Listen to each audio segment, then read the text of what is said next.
Good morning बच्चों। आज हम कक्षा 8 सामाजिक विज्ञान पार्ट 3 खनिज और शक्ति संसाधन के बारे में पढ़ेंगे। सबसे पहले खनिज क्या होता है बच्चों। खनिज सामान्यतः जमीन से खोदकर निकाले जाने वाली पदार्थ खनिज कहलाते हैं। यानी जमीन के अंदर जो पदार्थ पाए जाते हैं, जो उनको खोदकर निकाले जाते हैं, वो खनिज कहलाते हैं।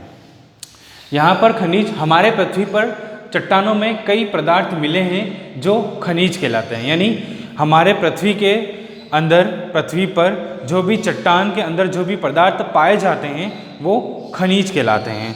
फिर नेक्स्ट, प्राकृतिक रूप से प्राप्त होने वाला पदार्थ जिसका निश्चित रासायनिक संगठन हो वो खनिज कहलाता है। यानी खनिज जो है हमें प्रकृति से प्राप्त होता है। जो प्राकृतिक के रूप में जो खनिज प्राप्त होता है फिर उसका रासायनिक संगठन किया जाता है, वह खनिज कहलाता है। खनिज सभी स्थानों पर समान रूप से वितरित नहीं है। वे किसी विशेष क्षेत्र में या शैली समूह में संगठित होते हैं। कुछ खनिज ऐसे क्षेत्रों में पाए जाते हैं जो आसानी से अभिगम्य नहीं हैं, जैसे आर्कटिक महासागर संस्तर व अंटार्कटिका। खनिज विभिन्न प्रकार के भूवैज्ञानिक परिवेश में अलग अलग दशाओं में निर्मित होते हैं। यानी खनिज अलग अलग दशाओं में पाए जाते हैं।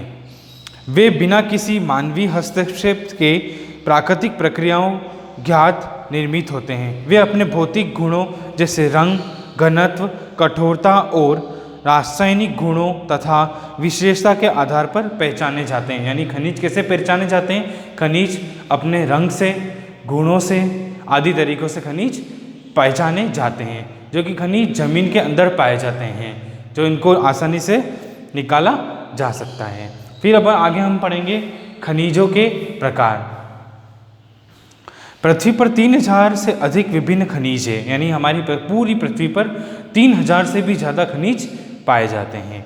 संरचना के आधार पर खनिजों को मुख्यतः दो भागों में बांटा गया है। धात्विक और अधात्विक खनिज में वर्गीकृत किया गया है। यानी खनिजों को दो भागों में बांटा गया है, धात्विक खनिज और अधात्विक खनिज। धात्विक खनिजों में हम लौह व अलोह को शामिल करते हैं। फिर अधात्विक खनिज, ये खनिजों के दो प्रकार होते हैं, धात्विक और अधात्विक। नेक्स्ट अपन इसको अगली क्लास में पढ़ेंगे।